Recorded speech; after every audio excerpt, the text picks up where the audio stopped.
Bom dia, meu nome é Paulo Henrique e eu vou apresentar os resultados do meu trabalho de conclusão de curso intitulado Caracterização de arentos silicificados da porção ocidental da Bacia Bauru.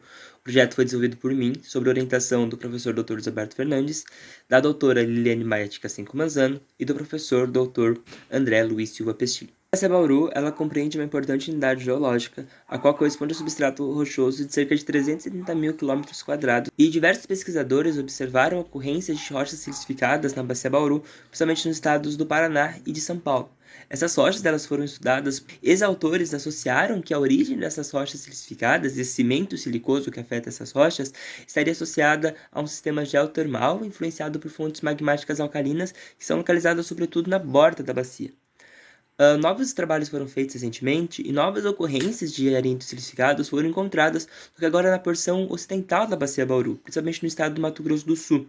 Essas novas ocorrências, elas carecem de estudos de petrografia e de inclusões fluidas que têm como objetivo compreender qual que seria o processo de gênese desse cimento, se ele estaria relacionado aos mesmos processos já conhecidos para a parte oriental da bacia, ou então os novos processos teriam afetado a supersequência Bauru e ocasionado essa silicificação. E vale ressaltar a relevância de arentos porosos como constituintes de importantes reservatórios para sistemas petrolíferos e também para sistemas geoquíferos. E o processo de silicificação ele vai desempenhar um papel crucial na coesão das rochas, ele vai preencher a porosidade e também substituir grãos do arcabouço. E esse fenômeno ele vai modificar de uma maneira bem significativa as características petrofísicas das rochas. E essa pesquisa ela foi desenvolvida com o objetivo específico de investigar essas novas ocorrências de arentos silicificados localizadas no estado do Mato Grosso do Sul, tendo como objetivo compreender o modo de ocorrência, os aspectos petrográficos, além da caracterização do próprio processo de silicificação, buscando compreender as características de temperatura mínima de aprisionamento, a salinidade do fluido quando ele percolou essa rocha e ocasionou a silicificação, além de buscar evidências que possam correlacionar essas novas ocorrências de rochas silicificadas presentes no estado do Mato Grosso do Sul às ocorrências já conhecidas nos estados do Paraná e de São Paulo. Agora passando a falar um pouco mais sobre os materiais e métodos que foram empregados ao longo da pesquisa. Então, as amostras estudadas, elas são provenientes de 7 ocorrências de arentos silicificados localizados no estado do Mato Grosso do Sul, nessas porções nordeste, centro e sudoeste do estado. E é importante destacar que essas amostras analisadas, elas foram coletadas durante as etapas de campo realizadas pela orientadora desse TCC, a doutora Liliane Maia de Cassenco Manzano, durante a realização do seu doutorado. Então, a pesquisa ela envolveu diversas atividades, incluindo a revisão bibliográfica, a confecção de modelos digitais de elevação, o traçado de estruturas tectônicas regionais, a descrição de amostras de mão, a petrografia de seções delgadas, a petrografia de inclusões fluidas e a microtermometria. E com todos esses dados reunidos, foi feita a integração e análise desses dados em conjunto. A revisão bibliográfica teve como objetivo principal fazer uma análise e uma síntese das informações relevantes disponíveis na literatura que tratam tanto da gênese e evolução da Bacia Bauru, tanto dos lineamentos regionais presentes no estado do Mato Grosso do Sul e dos processos de silicificação das rochas. Já para a confecção dos modelos digitais de elevação, os MDS, foram utilizadas imagens de satélite, SRTM, foram acessados através da plataforma Topodata do INPE e com base nesses dados foram criados 3 MDS das ocorrências mais representativas. Sobre o traçado das estruturas tectônicas regionais, coletado um banco de dados que tivessem uma série de mapas e figuras com representação dessas estruturas. Esses mapas, essas figuras, eles foram já referenciados por meio do software QGIS, e após isso foi criado um banco de dados que foi vetorizado, e a partir daí foi gerada uma série de mapas que representam a distribuição espacial dessas estruturas tectônicas regionais no estado do Mato Grosso do Sul. A análise petrográfica das seções delgadas teve como principal objetivo uma caracterização detalhada, focando principalmente nos aspectos do arcabouço, matriz e principalmente nos aspectos texturais e composicionais do cimento. E para a petrografia das inclusões fluidas, o objetivo de identificar e classificar as inclusões fluidas quanto ao mineral hospedeiro, ao número de fases da temperatura ambiente, à fração de vapor à temperatura ambiente, ao formato e também ao modo de ocorrência dessas inclusões. E essa caracterização detalhada da petrografia das inclusões fluidas serve como base para os estudos seguintes, principalmente para a microtermometria. E a microtermometria, ela consiste em um método não destrutivo que envolve o aquecimento e resfriamento de uma seção petrográfica para medir as temperaturas onde ocorrem as mudanças de fases dentro das inclusões fluidas. E durante a realização da pesquisa, foram feitas duas medidas dessas mudanças, que são as medidas de homogeneização, que ela é relacionada à temperatura mínima de aprisionamento das inclusões fluidas, e também a temperatura de fusão de gelo, a qual fornece informações sobre a salinidade das inclusões e, consequentemente, do fluido que gerou elas. Então, agora passando a falar um pouco mais sobre a Bacia Bauru e sobre o seu preenchimento sedimentar. A Bacia Bauru, ela compreende uma bacia continental interior que se formou durante o Cretáceo Superior por conta da associação dos processos de subsidência mecânica e flexural. E com a geração desse espaço de acomodação, foi possível a deposição dos sedimentos da supersequência Bauru durante o Cretáceo Superior, formada por dois grupos cronocorrelatos, o grupo Kaiowá, com as formações Rio Paraná, Goiôerê e Santo Anastácio, e o grupo Bauru, formado pelas formações Uberaba, Vale do Rio do Peixe, Araçatuba, São José do Rio Preto, Presidente Prudente e Marília, além dos analcimitos de Itaiúva. E na porção ocidental da Bacia Bauru, vão aflorar apenas as formações Rio Paraná, Santo Anastácio, Marília e Vale do Rio do Peixe. E desde os anos 80, são documentadas ocorrências de rochas silicificadas na Bacia Bauru, principalmente nos estados do Paraná e de São Paulo. Essas ocorrências elas são descritas como pontuais e afetam diferentes unidades litroestratigráficas. Inicialmente, acreditou-se que essa silicificação estaria relacionada ao magmatismo serra geral, mas uma série de evidências provaram do contrário. Posteriormente, propôs-se que a fonte dessa silicificação estaria relacionada a variações no nível freático, possivelmente ligadas a mudanças climáticas cenozoicas associadas à variação de pH também da água. Porém, estudos recentes indicaram que as ocorrências de areitos silicificados elas estão associadas, na verdade, a eventos hidrotermais derivados de fontes magmáticas alcalinas registradas na borda da Bacia Bauru.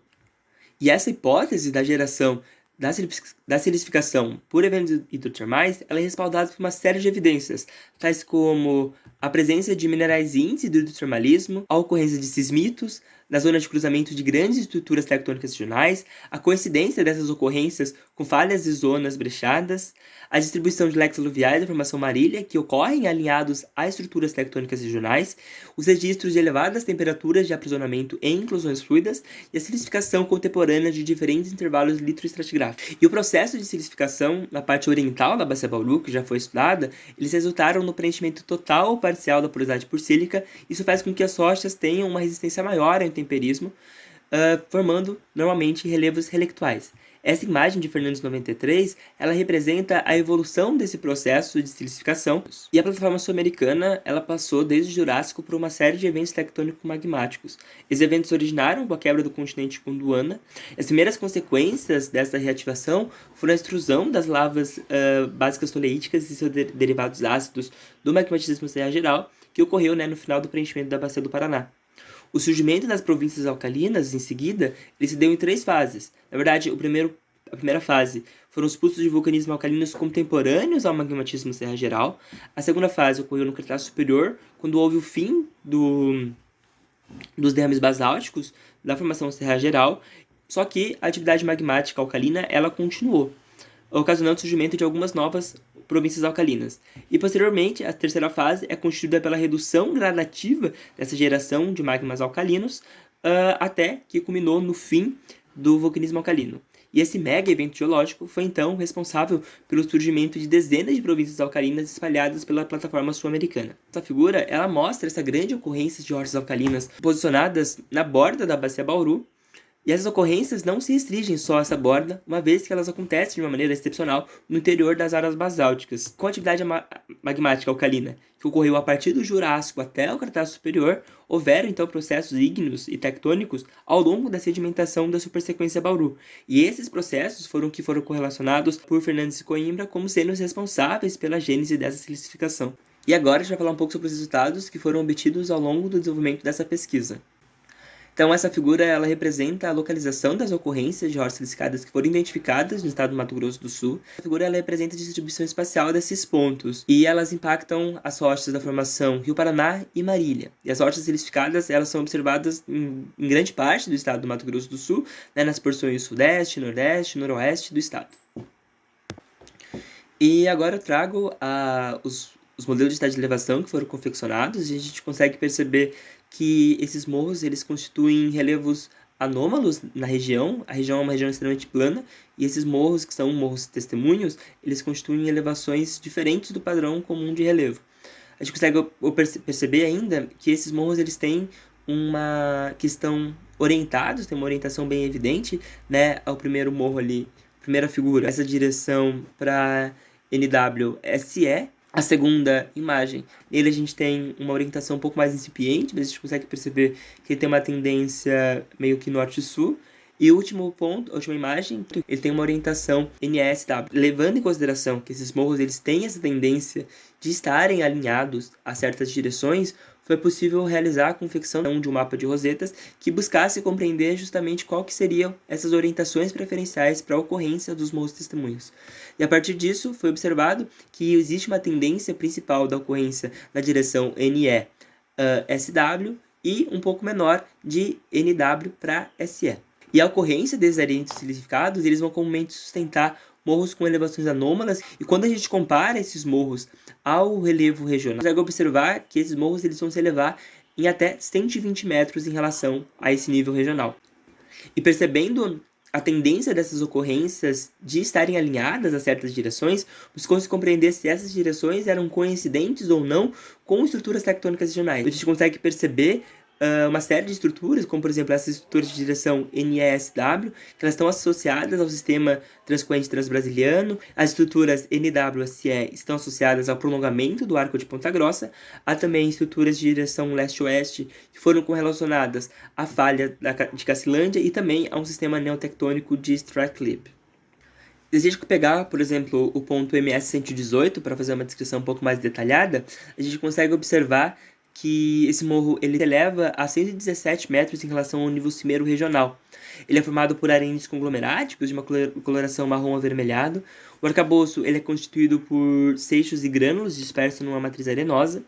E os setes de estratificação cruzadas acanaladas, eles são delimitadas na base, a gente consegue observar nessa imagem, por níveis de grânulos também. Ainda nesse afloramento MS-118, ele apresenta dobras convolutas de dimensões centimétricas e o acabamento sedimentar está distorcido, né, por essas dobras. Essas dobras elas não têm um padrão bem definido, os limites são irregulares, porém abruptos, e nessas porções ainda ocorrem veios de quartzo de aspecto leitoso que apresentam aí na ordem de 2 centímetros. E ele vai cortar essas camadas sedimentares, distorcendo, né, e deformando ela. E interessante observar que os estratos que são sobrepostos e sotopostos, eles não apresentam-se deformados. E passando agora a falar um pouco sobre a petrografia das seções delgadas, a gente consegue observar que a rocha é composta basicamente por grãos de quartzos, que são arredondados ou subarredondados. Elas possuem ali, nesse indicativo de 1, as películas de óxidos de hidróxido de ferro e manganês, que formam essas películas, essas cutículas ao redor dos grãos. Quando a gente cruza os polarizadores ali na figura B, a gente consegue observar bem no contato entre os grãos essa presença de acículas que vão se formar no contato desses grãos. E essas acículas elas vão se desenvolver para uma textura de poligonal em mosaico. Quando a gente observa um outro tipo de textura, como a gente tem aqui no sobrecrescimento sintaxial, a gente consegue perceber novamente, as películas de óxido de ferro que permitem a reconstrução do formato original do grão, e depois esse preenchimento de megaquartzo ou sobrecrescimento sintaxial, que é um sobrecrescimento de quartzo que acompanha o eixo cristalográfico do mineral do grão detrítico, né? Aqui mais uma figura das imagens de petrografia. Essa é a amostra MS-118, as cores de interferência anômalas elas são devido à espessura da lâmina, que é uma lâmina espessa, para o estudo das análises das inclusões fluidas. A gente consegue perceber que a amostra ela é moderadamente selecionada, a gente tem uma grande variação aí entre o tamanho dos grãos, além disso uma variação de esfericidade. Novamente a gente consegue observar essa grande quantidade de películas de óxido de hidróxido de ferro que vão formar essas películas ao redor do grão. E depois, quando a gente cruza os polarizadores, a gente consegue observar as texturas do cimento silicoso. Entre eles, a gente vê, novamente, no contato entre os grãos, a presença de acículas. E quando a gente vai em direção ao centro da porosidade, a gente percebe que a silicificação ela tem uma evolução da textura e ela vira uma textura em poligonal mosaico. Aqui a gente tem um zoom um pouco maior na amostra 118, onde a gente consegue perceber bem essa evolução entre as texturas, a gente consegue perceber essa textura bem em acículas, que é o cimento silicoso, e quando ele evolui para o centro da porosidade, a gente consegue perceber uma leve cimentação em poligonal mosaico, mas dentro dessa amostra, a textura que vai predominar é esse sobrecrescimento, é esse crescimento em acículas da cimentação. Foram identificados 2 tipos de inclusões fluidas ao longo da pesquisa. O primeiro tipo está associado aos grãos do arcabouço, eles são inclusões fluidas herdadas, e essas inclusões elas representam, né, os processos que aconteceram na rocha-fonte, ou seja, elas não são interessantes serem analisadas do ponto de vista de compreender os processos da evolução da cimentação, e por conta disso elas não foram analisadas na pesquisa. A pesquisa ela se focou, então, no segundo tipo de inclusão fluida, que está localizada dentro do cimento silicoso. Esse tipo de silicificação ocorre em 2 subtipos. O primeiro subtipo ele ocorre no anel de poeira dos grãos, e o segundo tipo ocorre no encontro entre as texturas das franjas em acículas e do polígono mosaico, como representado aqui pelas figuras. A gente consegue perceber em A essa inclusão fluida localizada bem próxima ao contato do grão com o cimento, e depois as demais que estão localizadas nesse encontro entre as texturas do poligonal mosaico com as acículas. As inclusões em ambos os modos de ocorrências à temperatura ambiente são bifásicas, com uma fase de líquido e de vapor, e elas apresentam uma grande quantidade de proporção de vapor, né, superior a 50%. Elas possuem formato irregular de cristal negativo e levemente ovaladas. E a diminuta dimensão das dificultou tanto a sua identificação quanto posteriormente as análises de microtermometria. Foram realizadas 2 medições através do método de microtermometria, né? Aqui eu apresento a imagem dessas 2 inclusões que foram medidas. A primeira delas representou uma medida de fusão de gelo em menos 4,6 graus e uma temperatura de homogeneização em 425 graus. Já a segunda inclusão fluida, a primeira delas ela tem esse modo de ocorrência entre o contato, a cimentação em acículas e a cimentação poligonal em mosaico. E ali em B, a gente tem a segunda medição realizada, que está nesse anel de poeira. Ela é uma inclusão fluida que apresentou temperaturas de fusão de gelo em menos 3,5 graus e temperatura de homogeneização em 412 graus. E como comentado, a temperatura de fusão do gelo ela é relacionada à salinidade do fluido. E através da equação de Bonner de 1993 foi possível realizar o cálculo e entender qual que era a salinidade e os principais sais presentes na amostra. Então, foi considerado que os principais sais presentes são NaCl, e através desses cálculos chegou-se à conclusão de que essas inclusões fluidas elas teriam a IF1 teria uma salinidade de 7,31% de massa equivalente em NaCl, e a segunda teria 5,71% de massa equivalente de NaCl. E agora, esses resultados que foram obtidos, eles vão ser integrados com a bibliografia e vão ser feitas uma série de discussões e interpretações a partir deles. Então, com base nos lineamentos regionais que foram traçados e na sobreposição das ocorrências de rochas silicificadas, a gente consegue observar que há uma relação entre essas ocorrências de estruturas tectônicas regionais com a ocorrência de rochas silicificadas. Isso também, né, é o mesmo que ocorre na porção oriental da bacia.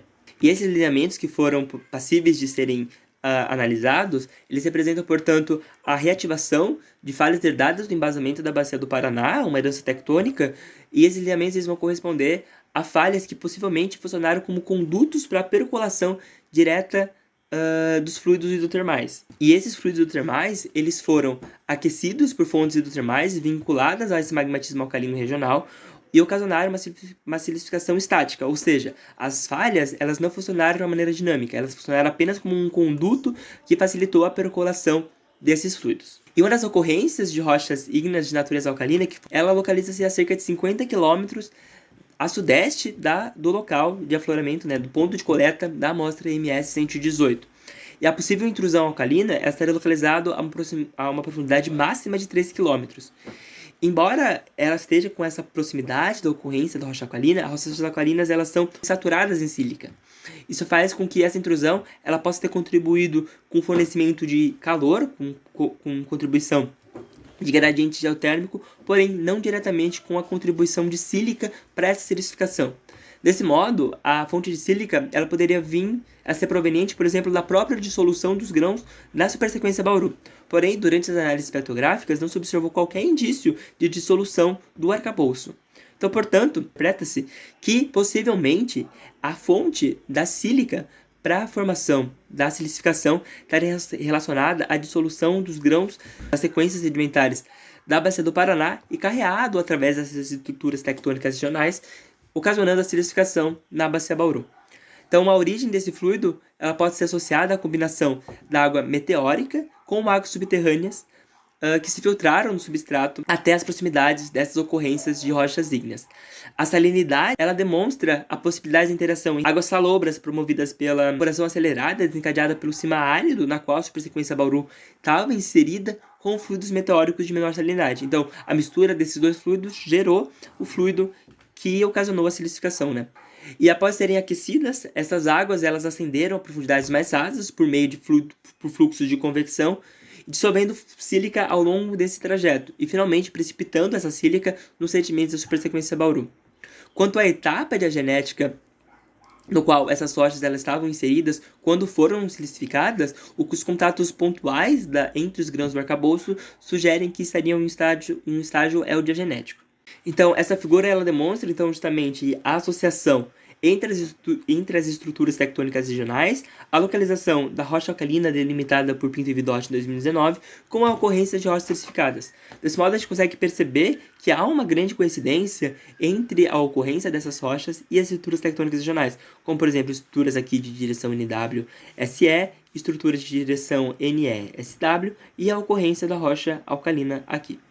E se a gente pensar na construção de um modelo evolutivo para essa silicificação, a gente pode ter como referência essa imagem, onde inicialmente em A a gente tem a deposição dos sedimentos, posteriormente a gente tem a precipitação de películas de óxido de ferro, posteriormente a gente tem o início do processo de silicificação propriamente dito, com a precipitação da cimentação em forma de franjazinhas ciclas ao redor desses grãos. E é a partir daí que a gente tem a geração do primeiro subtipo de inclusões fluidas relacionadas ao cimento, que estão relacionadas a esse contato, né, ao anel de poeira. E posteriormente a gente teve então a continuação desse processo de silicificação, gerando a textura poligonal em mosaico, que então obstruiu a porosidade completamente por sílica.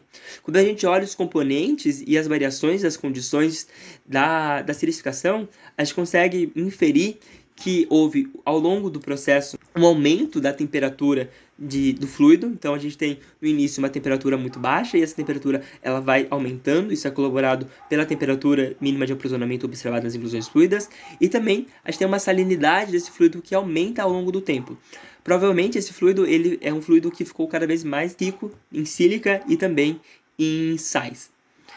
E, em comparação, quanto maior a velocidade de percolação de um fluido, menor é a textura que ele gera. Então, como a gente tem um aumento da textura, a gente tem a entender de que a velocidade de percolação desse fluido ela foi reduzida ao longo do tempo. Ou seja, é um fluido que começou mais frio, menos salino e com menos sílica, só que com uma percolação mais rápida, e ao longo do tempo esse fluido ele foi aquecido, teve um aporte maior de sílica, um aporte maior de sais e também uma redução da velocidade de percolação desse fluido, que ocasionou então essa evolução entre a cimentação de acículas para a cimentação poligonal em mosaico. E por fim, eu trago uma integração entre os dados obtidos na presente pesquisa com os dados obtidos por Martins em 2020. Os dados da Martins estão localizados aqui no estado do Paraná e de São Paulo. Eles representam temperaturas de homogeneização elevadas também. Então a gente consegue observar no caso do estado do Paraná e de São Paulo que há uma tendência ao alinhamento entre essas estruturas tectônicas regionais. Então, por exemplo, essas ocorrências elas ocorrem bem alinhadas no sentido do Arco de Ponta Grossa. Algumas outras têm um caráter um pouco mais pontual. E a nossa ocorrência que foi analisada na presente pesquisa, ela tem uma temperatura aí máxima de 425 graus de homogeneização, o que indica essa influência entre a ocorrência dessa rocha alcalina nas proximidades com essa elevada temperatura e elevada salinidade. Como conclusões, nós temos que foram identificadas 25 novas ocorrências de rochas silicificadas distribuídas no estado do Mato Grosso do Sul. Essas ocorrências estudadas elas ocorrem preferencialmente no cruzamento e ao longo de estruturas tectônicas regionais, como as estruturas do sistema transcorrente transbrasiliano e também do Arco de Ponta Grossa. As temperaturas mínimas de aprisionamento e fusão total de gelo, medidas nas inclusões fluidas do cimento silicoso, elas vão indicar temperaturas de aprisionamento entre 425 e 402 graus Celsius, uma salinidade entre 7,31 e 5,71% em massa equivalente de NaCl, indicando o sistema genético geotermal, no qual o aquífero subterrâneo foi aquecido por atividades magmáticas alcalinas. Gostaria de agradecer à Universidade Federal do Paraná, ao Departamento de Geologia pela possibilidade do uso dos laboratórios do departamento para a confecção da pesquisa, ao CNPq, pelas bolsas que eu recebi ao longo da graduação para o desenvolvimento das pesquisas e também pela bolsa de iniciação científica que eu recebi ao longo também do desenvolvimento desse TCC. Ao Laboratório Lamir pela confecção da lâmina bipolida e também por permitir a utilização da platina e do microscópio para a realização da microtermometria. Também gostaria de agradecer enormemente ao meu orientador e aos meus co-orientadores pelo apoio e suporte ao longo do desenvolvimento dessa pesquisa. Como referências, eu destaco os trabalhos de Fernandes et al. De 93, o trabalho de Pinto e Vidotti de 2019 e também o trabalho da Liliane de 2022. Eu agradeço enormemente e é isso. Muito obrigado.